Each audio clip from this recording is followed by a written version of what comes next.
ఏయ్, ఏంటి అలా చూస్తున్నావు? కావాలా? కావాలంటే కిచెన్ లోకి వెళ్ళి తెచ్చుకో. అంతేగాని అలా చూడకు, నాకు దిష్టి తగులుతుంది. ఏయ్, అసలేమనుకుంటున్నావు? ఏమీ లేదు. మరి దిష్టి గిష్టి అంటున్నావేంటి? అంతే కదా మరి. తినేటప్పుడు గుడ్లు అప్పగించుకుని చూస్తే అలాగే ఉంటుంది. ఉసే ఉసే ఉసే, నువ్వు అసలు మనిషివేనానే? ఏయ్, మాటలు హద్దు దాటుతున్నాయి. తొక్కేం కాదు, ఇక్కడ బతుకే లేకుండా పోతుంది. అయినా నీకు భయపడేదేంటే? అబ్బబ్బబ్బబ్బబ్బబ్బబ్బబ్బా, వామ్మో అయ్యో, నేను చూడలే, ఎక్కడా చూడలే. ఏం క్యారెక్టర్ ఇది? అసలు నువ్వు మనిషివేనా? హ్మ్, మొగుడనే జాలి దయ లేకుండా. ఏయ్, ఆ, అదే అదే, అంటే అద్దె మొగుడనే జాలి దయ కూడా నీకు లేదా? ఇంత పగ ఏంటి నీకు? నిన్ను కిడ్నాప్ చేశా, కానీ టార్చర్ నేను అనుభవించా. మీ చిన్నప్పటి కోరికలన్నీ ఇష్టం లేకపోయినా నీ నస భరించలేక నేనే తీర్చేశానే. ఇప్పుడు అద్దె మొగుడికి రమ్మంటే డబ్బుల కోసం వచ్చాను. ఆఫీస్కి రమ్మంటే కూడా సూటు బూటు వేసుకుని రిచ్గా ఉంటుంది కదా అని వచ్చాను. Payment payment. ఆ, బోడి పేమెంట్. నువ్విచ్చే 2500కి ఎవడొస్తాడే? ఆ? మళ్ళీ అందులో కన్ను కొట్టావు, చేయి పట్టుకున్నావంటూ కటింగుల మీద కటింగులు చేస్తావు. అసలు నీ ఉద్దేశం ఏంటే? నన్నేం చేద్దాం అనుకుంటున్నావే? చంపేద్దామని ఫిక్స్ అయిపోయావా? హలో హలో హలో, ఏంటి ఏంటి ఓవర్ యాక్షన్? ఓవర్ యాక్షన్ కాదే, రియాలిటీ. నాకు తెలుసు, నాకు తెలిసే నన్ను చంపేయాలని ఫిక్స్ అయ్యావు. నేనేం పాపం చేశానే? అసలే మా అమ్మ నాన్నలకి ఒక్కగానొక్క కొడుకుని. సారీ, పెద్ద కొడుకుని. నేనంటే వాళ్ళకి చాలా ఇష్టం. నేను లేకపోతే వాళ్ళు ఉండలేరు తెలుసా? అవునవును, మన చూశాను కదా. తమరంటే తమరి అమ్మా నాన్నకి ఎంత ప్రేమో. హలో మేడం, మీ రిచ్ వాళ్ళు I love you, I love you, I like you, I miss you అని ప్రేమని వ్యక్తపరుస్తారేమో గాని మా మధ్యతరగతి వాళ్ళు ప్రేమని తిట్లు, కోపంలోనే చూపిస్తారమ్మా. ఏమనుకుంటున్నావు అసలు నువ్వు? నేనిప్పుడు గాని ఇంటికి వెళ్ళిపోయాననుకో, అక్కడ మా అమ్మా నాన్న ఎంత బాధపడుతున్నారో నాకు తెలుసు. నా కోసం కళ్ళల్లో ఒత్తులేసుకుని మరి చూస్తూ ఉంటారు. ఇప్పుడు గనక నేను ఇంటికెళ్తే కేజీలు కేజీలు చికెన్ తీసుకొచ్చి ముక్క వదలకుండా తినే వరకు ఊరుకోరు తెలుసా? అది మా ప్రేమ, మా ఆప్యాయత. ఇక్కడ కూడా చికెన్ తింటున్నావు కదా. అవునవునే, చికెన్ చూపెట్టి పీక పిసికేసినట్టు నాకు డబ్బు చూపించి నా పీక పిసికేస్తున్నావు కదా. దగ, కుట్ర, మోసం.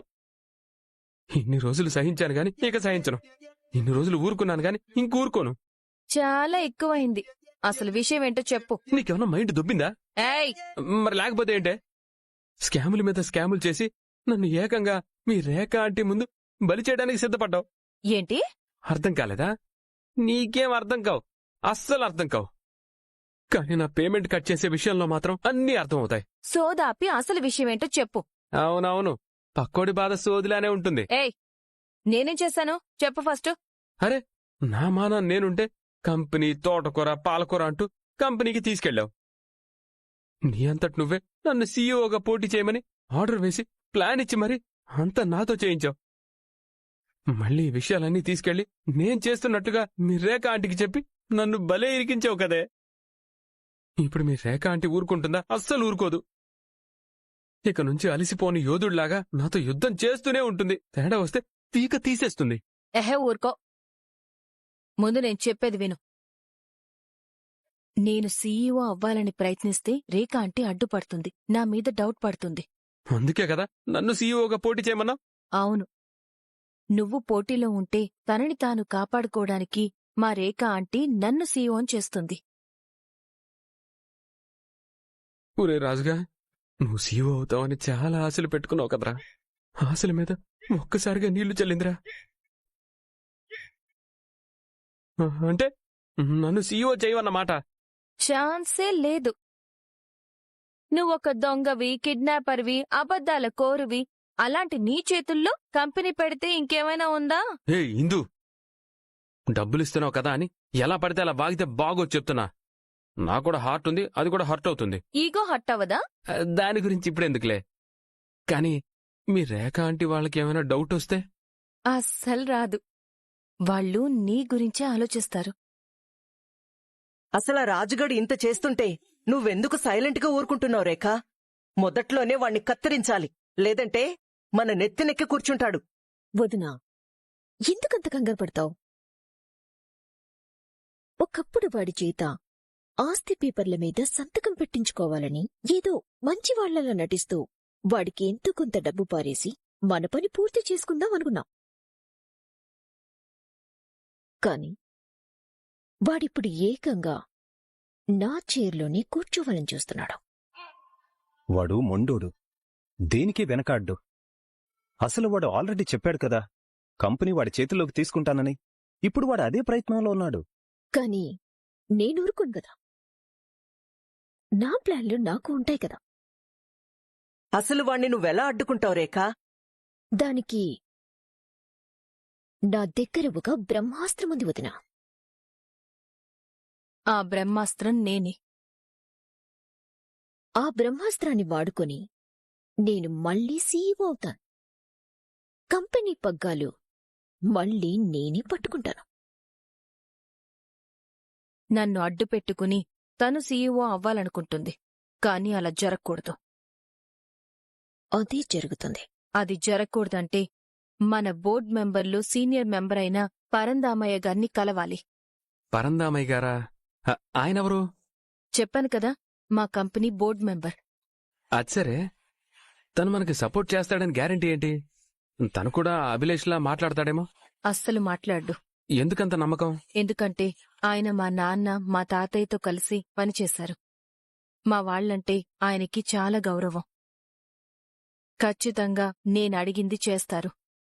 మనం వెంటనే తన దగ్గరికి వెళ్లి మాట్లాడాలి. బాగుంది బాగుంది. నీ ప్లాన్ అదిరిపోయిందనుకో.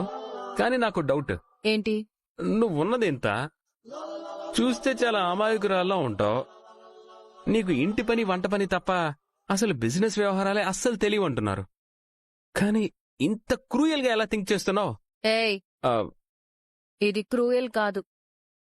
నా కంపెనీని కాపాడుకోవడం కోసం ఎత్తుకి పై ఎత్తేస్తున్నాను అంతే. వామ్మో, ఏమో అనుకున్నాను. నువ్వు మహా తెలివైన దానివే. నిన్న అమాయకురాలు అనుకున్న పిచ్చోడిని నేను. కాని ఇప్పుడు మీ రేఖ ఆంటీని కూడా పిచ్చిదాన్ని చేస్తున్నావు కదా. ఆ రాజుగాడు సీఈఓ పోస్ట్ లాక్కొని నన్ను పిచ్చిదాన్ని చేయాలనుకుంటున్నాడు. కాని వాడి పెళ్లంతోనే వాణ్ణి పిచ్చోని చేస్తాను చూడు. ఓ, ఇందు, ఏంటి బాడీలో వేరియేషన్స్ కనిపిస్తున్నాయి? అహహ, ఏం లేదు. ఇందాక ఓవర్గా మాట్లాడినట్టు ఏమైనా అనిపించిందా? అనిపించడమేంటి, చాలా ఓవర్గా మాట్లాడావు. ఏమైనా హర్ట్ అయ్యావా? నువ్వు హర్ట్ అవకే తల్లి. నువ్వు హర్ట్ అయితే నా హార్ట్కి చిల్లు పడుతుంది. పేమెంట్ కట్ చేస్తానని భయంగా ఉందా? అవును. Please please please. ఆవేశంలో ఏదేదో మాట్లాడేశా. అవన్నీ నువ్వు వినలేదనుకో. అసలు నేను మాట్లాడలేదని అనుకో. సరే సరే, నువ్వేదైనా అనుకోగాని నా పేమెంట్కి కోత మాత్రం పెట్టకు. ఇప్పుడున్న పరిస్థితుల్లో నాకు ప్రతి ఒక్క రూపాయి కూడా చాలా ఇంపార్టెంట్. నీకు దండం పెడతాను, అర్థం చేసుకో ప్లీజ్. సరేలే, చూద్దాం. ముందైతే మనం పరందామయ్య గారి దగ్గరికి వెళ్ళాలి. నువ్వు రెడీగా ఉండు. ఓకే, నువ్వెలా చెప్తే అలా. నా కడుపు కోత గురించి కొంచెం ఆలోచించు. రే, నువ్వసలే మూడీగా ఉంటావు.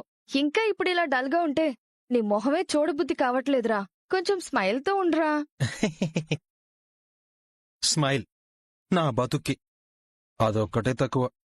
ఏమైందిరా? జాబ్ పోయింది అంతే కదా, దానికి ఇంతలా ఫీల్ అవ్వాలా? ట్రై చెయ్యి, ఇంకో జాబ్ దొరుకుతుంది కదా. నాకు నమ్మకం లేదు. ముందు ట్రై చేసి చూడు. చాలా ట్రై చేస్తున్నాను, ఎక్కడా ఓపెనింగ్స్ లేవు. ఓపెనింగ్స్ ఉన్న చోట నా క్వాలిఫికేషన్ సరిపోవడం లేదు. ఇంట్లో నాన్నవాళ్లు నా జాబ్ పోయిందని చాలా కంగారు పడిపోతున్నారు. వాళ్ళని చూస్తుంటే చాలా బాధగా ఉంది. ఏంట్రా నువ్వు లవ్ పోయిందని బాధపడ్డాం, జాబ్ పోయిందని బాధపడ్డాం. అసలు నీ లైఫ్లో బాధపడ్డం అనేది ఒక పాటుగా పెట్టుకున్నావా? బాధపడితే మనసుకి భారం తప్ప ఒరిగేదేమీ ఉండదురా. అయినా ఈ ప్రపంచంలో ఎవ్వరికీ జాబ్ పోలేదా? నీవొక్కడికే పోయిందా ఏంటి? వాళ్ళందరూ ఏదో ఒకటి చేసి మూవ్ ఆన్ అవుతున్నారు కదా. నువ్వు కూడా మళ్ళీ ప్రయత్నించు. నీకు మంచి జాబ్ దొరుకుతుందిరా. జాబ్ పోయిందని నువ్వు బాధపడ్డం కాదు, నిన్ను వదులుకున్నందుకు ఆ కంపెనీ వాళ్ళు బాధపడేలా చెయ్యి. అర్థమైందా? అలాగే. సరే, ఇక్కడికి ఎందుకు తీసుకొచ్చావు? ఇప్పుడు నీకు సర్ప్రైజ్ ఉందిరా. నా మొహానికి సర్ప్రైజ్. రేయ్, మళ్ళీ అలాగే మాట్లాడుతున్నావు. సరే, ఏంటది? బ్రహ్మముడి డేటింగ్ యాప్లో సంగీత అనే అమ్మాయితో నేను నీలాగే చాటింగ్ చేశాను. ఎందుకలా చేసావు? నీకోసమేరా. మొన్న చూసిన అమ్మాయిలు ఎవరూ సెట్ అవ్వలేదు కదా, అందుకే ఇంకో అమ్మాయిని చూశాను. ఈ అమ్మాయి కూడా వాళ్ళలాంటిదే అయ్యుంటుంది. రేయ్, తనని చూడకుండా మాట్లాడకుండా జడ్జ్ చేయడం కరెక్ట్ కాదురా. నాకైతే ఈ అమ్మాయిల మీద, ప్రేమ మీద, అసలు జీవితం మీదే ఆశ పోయింది. అలా అనకురా. నేనిప్పుడు తనని రమ్మని చెప్పాను. ఈ పాటికి వచ్చేసి ఉండాలి. తను వస్తే పంపించేసి. ఇప్పుడు నాకు మాట్లాడే ఉద్దేశం లేదు, మూడు అంతకన్నా లేదు. నీ మూడ్ సెట్ చేయడం కోసమే ఇలా ఏర్పాటు చేశా. ఆ అమ్మాయితో కాస్త సరదాగా మాట్లాడితేనన్నా నీ మైండ్ డైవర్ట్ అయ్యి కాన్ఫిడెంట్ గా ఉంటావేమో అని. ఓకేనా? కాదు అంటే నువ్వు వదలవు కదా. నేను వదిలితే తర్వాత నువ్వు నన్ను వదలవు కదా. సారీ, నేను ఇబ్బంది పెడితే. అదేం లేదురా, జస్ట్ కిడింగ్. సరే. హాయ్, తనే Sangeetha. Hi, this is Venky. Nice to meet you. నమస్కారం. మీరు కూర్చోండి. మీరు? తను నా ఫ్రెండ్ నందు. ఓ అవునా. హాయ్. హాయ్. నేను వెంకీ పర్సనల్ గా మాట్లాడుకోవాలి. మీరు కొంచెం పక్క టేబుల్కి వెళ్తారా? అవసరం లేదు, తనిక్కడే ఉంటుంది. మీరు చెప్పండి.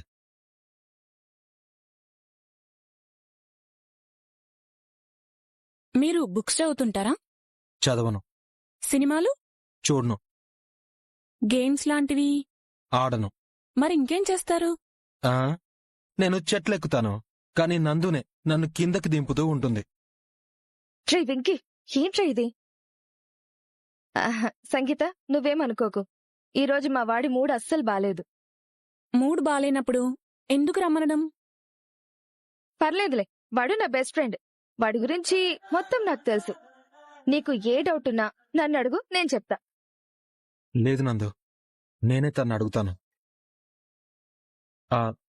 నాకు డౌట్ ఉంది, క్లారిటీ ఇస్తారా? Okay, tell me.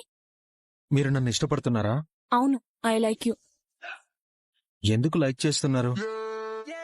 రే వెంకీ, ఈ క్వశ్చన్స్ అవసరమా? నువ్వు ఉండు, పర్లేదు, మీరు చెప్పండి. మీరు చూడ్డానికి యావరేజ్ గా ఉన్నా సరే, మంచి కంపెనీలో జాబ్ చేస్తున్నారు. మంత్లీ 1 lakh శాలరీ వస్తుంది. అదంతా నాకు సెక్యూరిటీగా ఉంటుంది. అందుకే లైక్ చేస్తున్నారన్నమాట. అవును. ఒకవేళ నాకిప్పుడు జాబ్ పోయిందని తెలిస్తే? వాట్? అంటే మా వాడి క్వశ్చన్ ఏంటంటే, ఒకవేళ వీడికి జాబ్ లేకపోతే లైక్ చేస్తావా అని. నో, అసలు జాబ్ లేదని తెలిస్తే అప్పుడే బ్లాక్ చేసేదాన్ని. ఒకవేళ మీ ఇద్దరికి పెళ్ళైన తర్వాత మా వాడి జాబ్ పోతే అప్పుడేం చేస్తావు? ఏముంది, ఆ రిలేషన్ అక్కడితో బ్రేక్ చేసేస్తాను.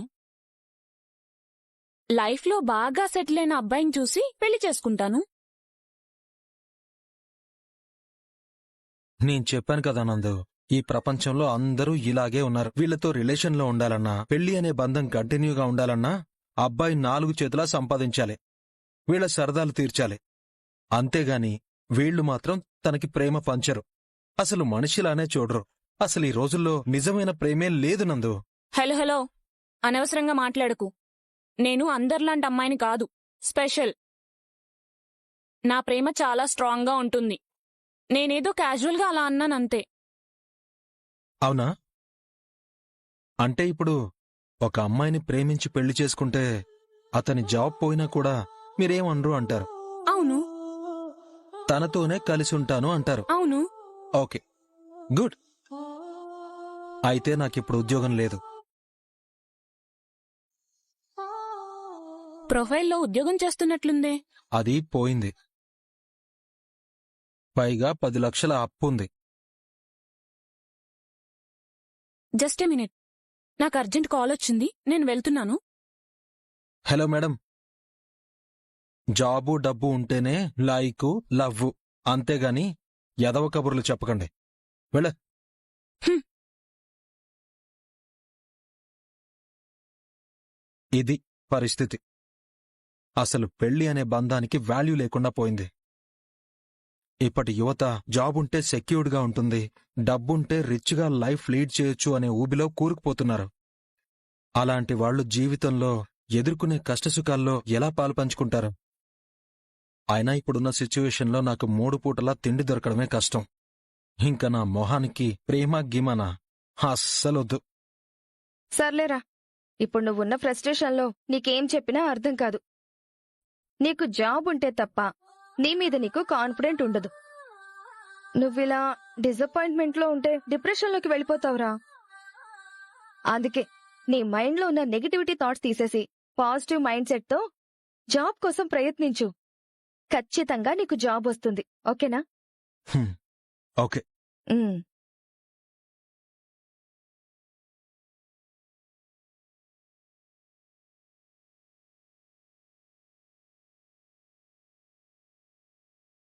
బావా,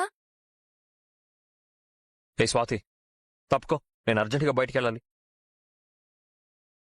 స్టాచ్యూలో ఉంటావేంటి? తప్పుకో. బావా, నీకు ఒక విషయం చెప్పాలి. సరే, తర్వాత చెప్దులే.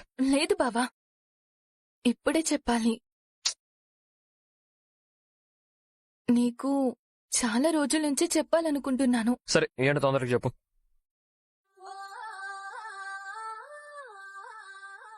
మరి నేను నేను నేను నువ్వు నేను నిన్ను మరి ఏంటి స్వాతి, చెప్పేదేదో సరిగ్గా చెప్పు. బావా, అది నేను నిన్ను చిన్నప్పటి నుంచి ఇష్టపడుతున్నాను బావా.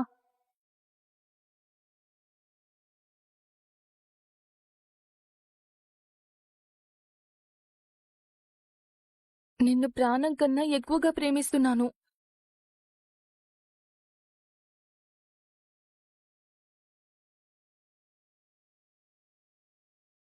నా లైఫ్లో నిన్ను తప్ప ఇంకెవ్వర్నీ ఊహించుకోలేను. నిన్నే పెళ్లి చేసుకోవాలనుకుంటున్నాను. ఈ విషయం నీకు చాలాసార్లు చెప్పాలనుకున్నాను, కానీ కుదర్లేదు.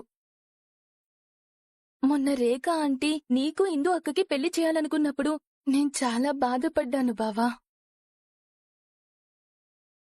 నువ్వు నాకు దూరం అవుతున్నావని నేను తట్టుకోలేకపోయాను. నాలో నేనే ఏడ్చేశాను. నా ప్రేమని నాలోనే సమాధి చేసుకోవాలనుకున్నాను. కాని ఎప్పుడైతే ఇందు అక్క రాజుబావని పెళ్లి చేసుకుందో అప్పుడే నా ప్రేమకి మళ్ళీ ఊపిరొచ్చేసింది. బావా, నేనంటే నీకిష్టమేనా?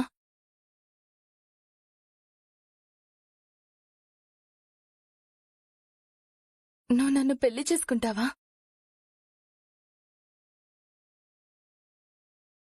బావా, నాకు ప్రతి క్షణం నీ జ్ఞాపకాలే.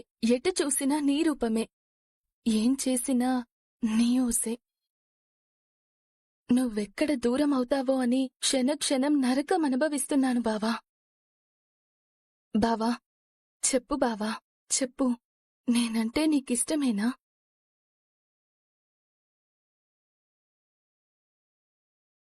ఐఎమ్ సారీ స్వాతి, నేనెవరిని ప్రేమించాలనుకోవడం లేదు.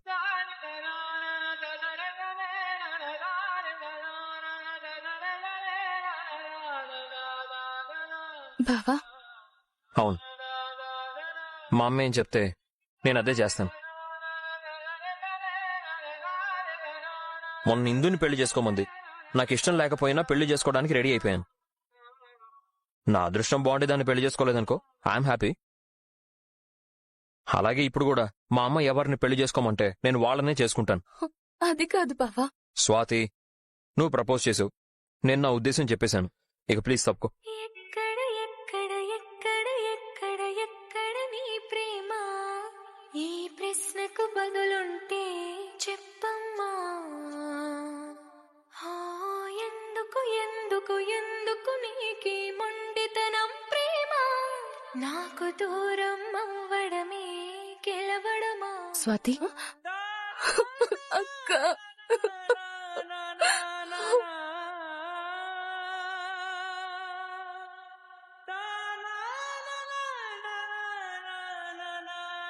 ఏంటి స్వాతి ఇది?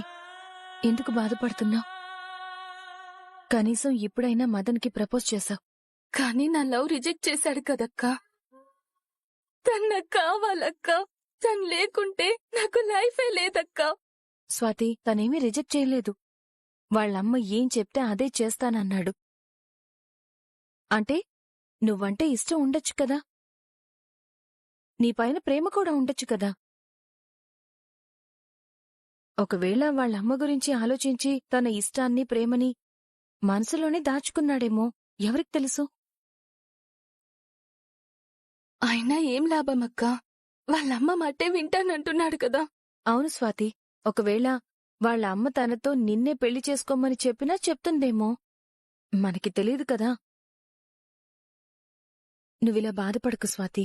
ఏం జరిగినా సరే నువ్వు కోరుకున్నట్టుగానే నీకు మదన్కి పెళ్లి జరిపించే బాధ్యత నాది. నేను నీకు మాటిస్తున్నాను. నువ్వు మనసులో ఏం పెట్టుకోకుండా హ్యాపీగా ఉండు. పద రా.